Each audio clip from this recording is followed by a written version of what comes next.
29장 1절에서 19절 말씀까지 보겠습니다.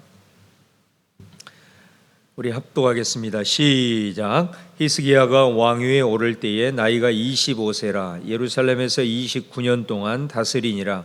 그의 어머니의 이름은 아비야요 스가랴의 딸이더라.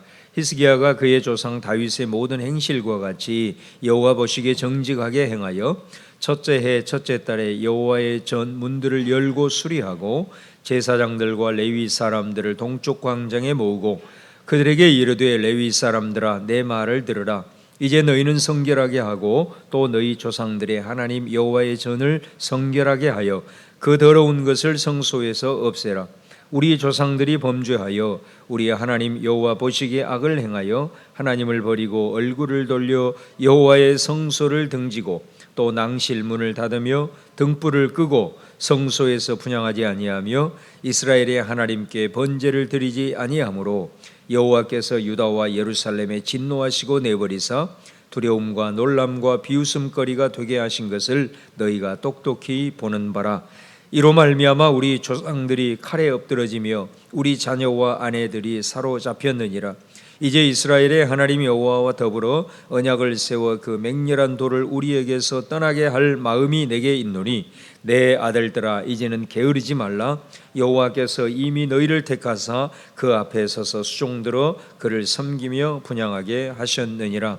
이에 레위 사람들이 일어나니 곧 그아세의 자손 중 아마세의 아들 마핫과 아살의 아들 요엘과 므라리의 자손 중 압디의 아들 기스와 여할렐렐의 아들 아사랴와 게르손 사람 중 심마의 아들 요아와 요아스의 아들 에덴과 엘리사발의 자손 중 시므리와 여우엘과 아삽의 자손 중 스가랴와 마따니아와 헤만의 자손 중 여후엘과 시므이와 여두둔의 자손 중 스마야와 우시엘이라. 그들이 그들의 형제들을 모아 성결하게 하고 들어가서 왕이 여호와의 말씀대로 명령한 것을 따라 여호와의 전을 깨끗하게 할세.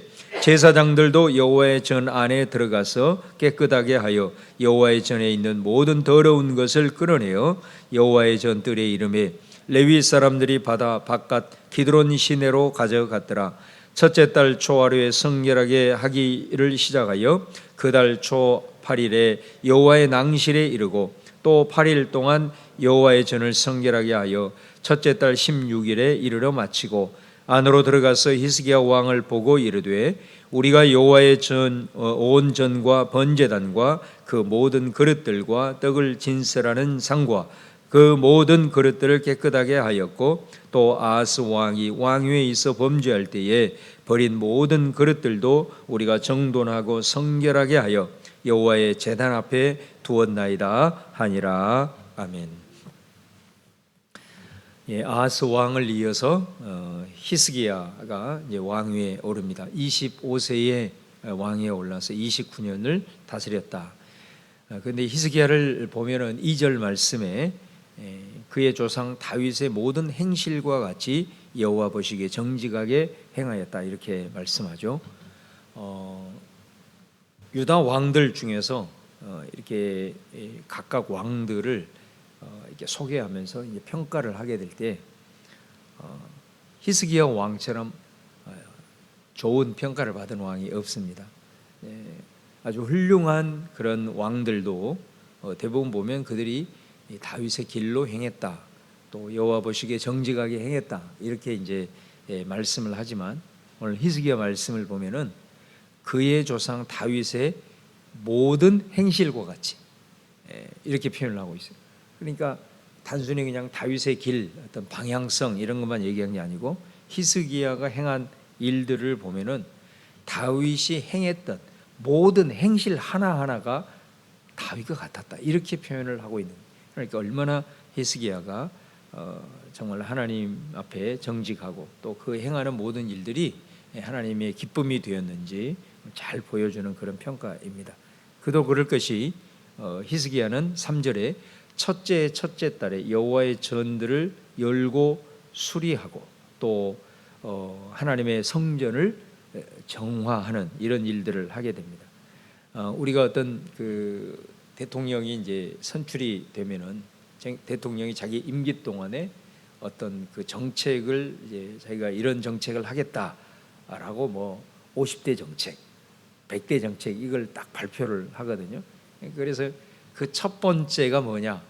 이거를 보면 이 사람이 어떤 비전을 가지고 또 어떤 것에 포인트를 두겠다라는 것을 우리가 볼 수가 있거든요. 히스기야를 보시면 히스기야는 첫째 해, 그러니까 다시 말하면 자기가 왕위에 오른 첫째 해, 그리고 또 첫째 달, 첫째 달만이 아니에요. 여러분 저 뒤에 보면 17절 말씀에 보면 첫째 달 초하루에 성결하게 하기를 시작하여 이렇게 말하죠. 그러니까 히스기야는 자기가 왕위에 오른 바로 그 당일날 첫 번째 정책을 시행을 합니다.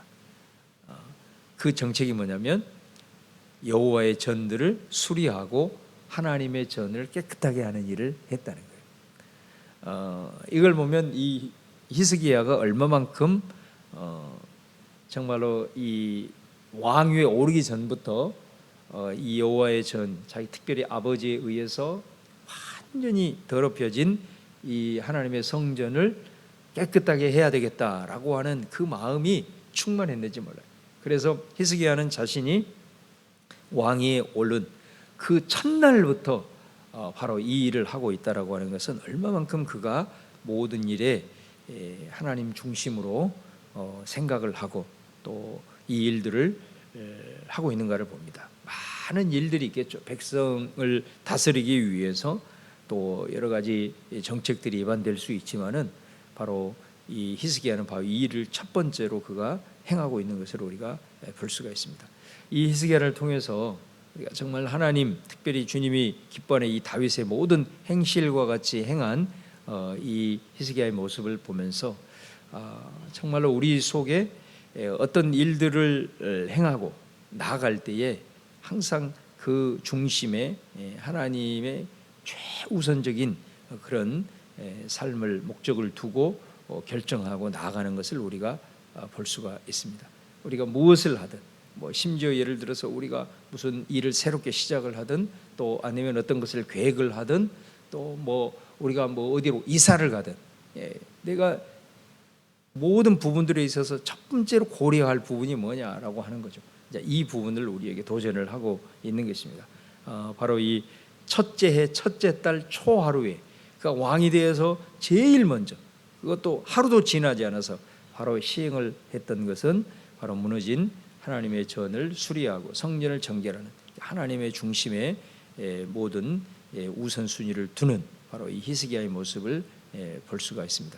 특별히 이 성전 제도를 정비하고 정화시켰다라고 하는 것은 바로 히스기야의 마음 속에 그리고 온 백성들 속에 우상 숭배, 바로 이 여호와의 성전이 더럽혀진 이유는 아하스가 그 다메섹의 신들을 섬기기 위해서 그 기명들을 다 갖다가 그 신들을 섬기는 일에 사용을 했죠. 우상 숭배거든요.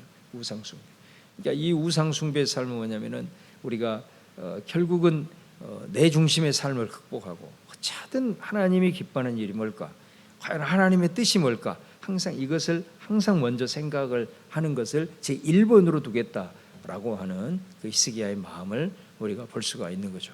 바로 저와 여러분이 모든 삶 속에서 하나님 중심으로 살기를 늘 기도하지만은 다시 한번 우리 모습 속에서 내 생각과 내 중심이 아니라 어찌하든 하나님의 뜻을 구하고 또 하나님 중심으로 우리가 생각하고 또 그것을 펼쳐나갈 수 있도록 늘 기도하면서 나아가는 여러분 될 수 있기를 바라겠습니다.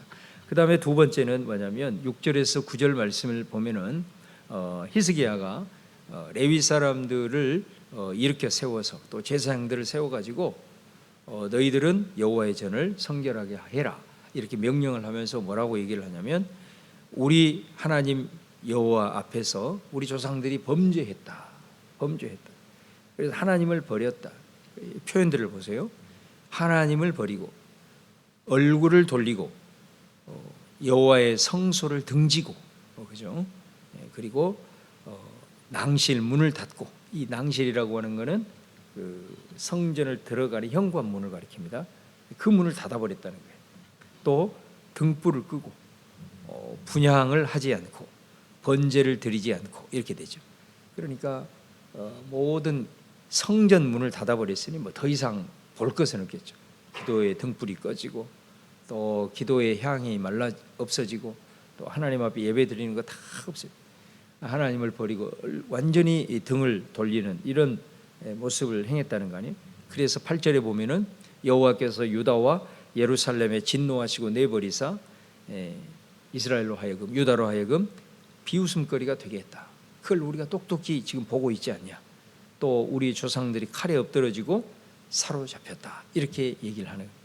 그러니까 이거는 히스기야의 뭐를 보여주고 있냐면 정말로 이 자신의 현실의 인식을 정확하게 통찰을 하고 있다는 거죠. 이 얼마나 중요한지 몰라요. 내게 어떤 일이 발생을 했을 때 그 정확한 진단이 되어야 거기에는 정확한 대안이 나오는 거죠. 우리가 몸이 아플 때 병원에 갔는데 그 병원 의사가 정확한 진단을 못 내려주면 아무리 좋은 약이 개발이 되고 좋은 약이 있어도 오히려 잘못된 것을 처방을 했을 때는 오히려 우리는 더 힘들 수밖에 없는 거죠. 수술을 해야 되는데 정확한 진단이 내려져야 정확한 부분을 제거를 해야 되는데 엉뚱한 데를 건드리게 되면 우리 몸은 망가질 수밖에 없는 거죠. 우리가 이 히스기야의 위대한 점은 뭐냐면 지금 나라가 굉장히 어려운 가운데 처해 있다는 거예요. 자기 아버지 때에 수많은 곳에서 일어나고 또 어려움을 당하고 있는 이 상황을 히스기야는 어떻게 진단을 하고 있냐 이거예요. 바로 이 부분을 보여주는 거죠. 히스기야는 정확하게 이 현실 인식을 하는 겁니다. 바로 그것은 다른 것이 아니고 바로 우리가 여호와 하나님을 등지고 또 성전 문을 닫고 정말로 우리의 기도와 모든 예배가 다 무너진 바로 이 부분에서 바로 이 땅이 지금 황폐하게 되고 피폐하게 된 원인이 여기에 있다라는 것을 정확하게 진단을 하고 있는 것을 볼 수가 있습니다. 우리의 삶도 그렇고 특별히 지금 코로나19라는 이 엄중한 상황 앞에서 다른 사람은 몰라도 예수 그리스도를 믿는 하나님의 사람들 그리고 한국 교회와 이 땅의 교회들은 근본적인 진단을 내려야 될 것이라고 봅니다. 요즘 그런 말들이 많이 나와요. 이 코로나 때문에 지금 그 배달을 많이 시키잖아요. 그리고 대부분 다 지금 그 택배로 지금 이걸 시키게 되는데 이 배달 음식을 먹게 되면 다 그 일회용이잖아요, 일회용. 그죠? 일회용. 그 일회용 이게 이 쓰레기 이 부분을 예를 들어서 서울의 쓰레기 난지도 그 쓰레기장을 묻었는데 이제는 서울에는 쓰레기를 처리할 데가 없다는 거예요. 그래가지고 이제 경기도 지역에 거기를 알아보고 있는데 어느 시에서 자기 나라 자기 도시 것도 아니고 서울의 것을 묻으려고 하겠냐. 이게 심각하다는 겁니다. 이게 안 된다는 거예요. 그러니까 이걸 뭘 얘기를 하냐면 지금 사실 우리가 이 코로나의 상황이 왜 발생을 했느냐. 우리가 근본적으로 따지다 보면 이 하나님의 창조의 질서에 대한 무너짐이거든요. 특별히 환경에 대한 문제거든요. 이게 진짜 너무너무 이게 안타까운 거죠. 그러니까 지금 뭐 유럽 같은 경우도 이제 5년 후면은 뭐 LPG 그다음에 이 기름으로 떼는 자동차 이제는 제한을 하겠다 이렇게 두고 있잖아요. 그러니까 이게 뭔가를 의미하냐면 이제 나라들이 조금 인식을 하는 거죠. 이 환경의 문제, 기후의 문제를 더 이상 우리가 다스리지 아니하고는 이 땅에는 소망이 없다라는 거예요. 어떻게 보면 우리가 근본적으로 이런 어려운 상황들을 바라보면서 그냥 뭐를 회개하고 뭐를 돌이킬 거냐라고 했을 때 사실은 창세기로 돌아가서 다시 한번 근본적인 문제, 우리가 얼마만큼 우리들의 삶에 밀접한 곳에서 하나님의 창조의 질서를 생각하지 못하고 이렇게 살아가고 있느냐라는 것부터 다시 한번 교회들이 다시 한번 인식을 하고 그런 부분들에 대한 회개와 자복부터 시작을 해야 될 것이다라는 부분이라는 것입니다. 정말로 어려운 상황이 있을 때 우리가 이 현실을 어떻게 인식을 하고 다시 한번 나갈 거냐. 히스기야는 여호와를 버리고 성소에 등지는 이 부분으로부터 이 모든 어려움의 근본적인 원인을 찾았고 또 그것이었기 때문에 자신이 왕으로 세워진 첫날부터 바로 이 부분을 개혁하기를 원했다라는 것입니다. 그래서 이 레위인에게 이 부분을 강력하게 부탁을 하고 있는 모습을 이제 보게 되죠. 자, 그랬을 때 이 12절 말씀 이하에 보면은 레위 사람들이 그 다윗의 이 히스기야의 말을 듣고 일어났다 이렇게 말해요. 일어났다. 그래서 각 반차를 다시 재정비하고 그 반차를 다윗이 정해놓은 반차를 다시 재정비하고 그 사람들의 반차를 따라서 이제 열심히 그 성전 뜰을 정결하게 하고 그것을 8일 만에 끝내고 난 다음에 그것도 부족하니 제사장들로 하여금 이제 성소에 들어가라. 성소에 들어가서 모든 것을 다 정결하게 하는 거죠. 그 문을 닫았으니 얼마나 더러워지겠냐. 그곳이. 그래서 자신들을 새롭게 할 뿐만 아니라 모든 성전 모든 부분들을 다 정결하게 해서 이제 그들이 16일 만에 이 모든 것들을 다 마치고 와서 이제 히스기야에게 보고를 하는 겁니다. 우리가 이 모든 것들을 다 깨끗하게 했습니다. 아하스 왕이 왕위에 있을 때 범죄함으로 정말로 이 버려버렸던 모든 기명들 이 모든 부분들을 정돈하고 우리가 성결하게 하나님 앞에 두었습니다. 이렇게 마무리하고 있는 것을 우리가 볼 수 있습니다. 이것도 아주 중요한 부분이죠. 지금까지 많은 이 왕들이 정말 이 개혁을 하고 또 하나님 앞에 돌이키는 이런 영적인 개혁을 이루려고 했을 때 성공한 왕이 거의 없어요. 히스기야는 성공했다고 볼 수 있어요. 우리가 잘 아는 대로 유다가 기울어져 갈 때 요시야 왕이 다시 한번 근본적인 종교개혁을 일으키려고 했을 때 처음에는 잘 되려고 하다가 나중에는 방해를 하죠. 신하들이 협조를 안 해버린 거예요. 결국은 그 종교개혁이 멈추게 되고 유다는 바로 얼마 있지 않아서 이제 망하게 되는 것을 볼 수가 있습니다. 개혁이라고 하는 건 지도자의 의지만을 가지고는 절대로 안 되는 거죠. 모두가 다 하나가 되어서 합쳐도 하기 힘든 이 상황 속에서 자발적이고 적극적인 이 레위인들과 제사장들의 적극적인 참여가 있을 때에 히스기야의 비전과 성전 개혁이 성공하는 것을 우리가 볼 수가 있습니다.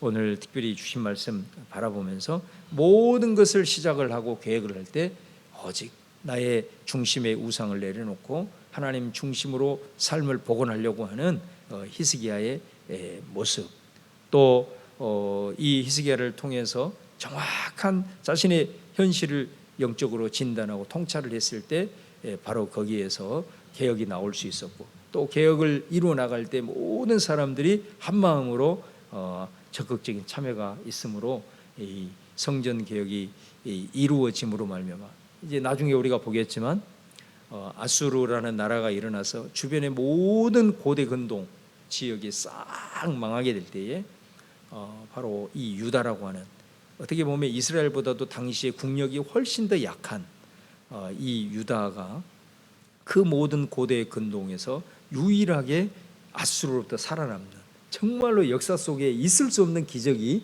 일어나게 되는 걸 봅니다.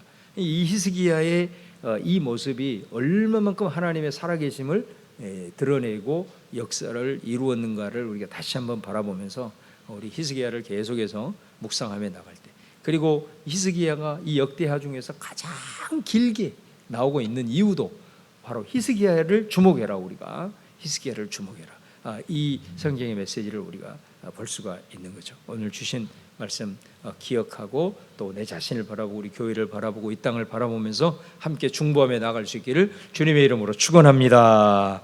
우리 같이 한번 기도하도록 하겠습니다. 우리 주여 한번 부르고 통성으로 같이 기도하십시다. 주여 할렐루야. 주님 감사합니다. 오늘도 아버지 하나님의 주 앞에 저희들이 나왔습니다.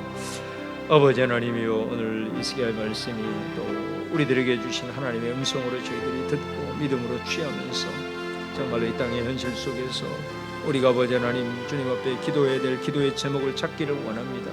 아버지 하나님의 우리가 무엇을 기도해야 될지 아버지 하나님 오늘 말씀을 통해서 다시 한번 깊이 깨닫게 하시고 아버지 하나님 말씀을 통해서 다시 한번 아버지